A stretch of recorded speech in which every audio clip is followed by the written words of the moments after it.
Welcome everybody to a new episode from the 30 Seconds Design Challenge. In this challenge, I am going to show you how to change the color of anything in Photoshop just in 30 seconds.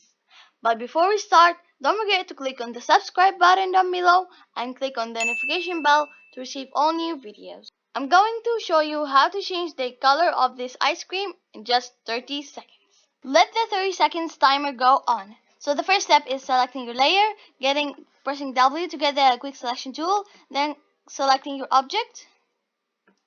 And then the next step is pressing B to get the brush tool, and then make sure that the mode is overlay, and then color your object. Voila, it's done. Hope you like this 30 seconds design challenge. If you like it, don't forget to smash that like button and subscribe to our channel and click on the notification bell to receive all new videos. See you later in another 30 seconds design challenge.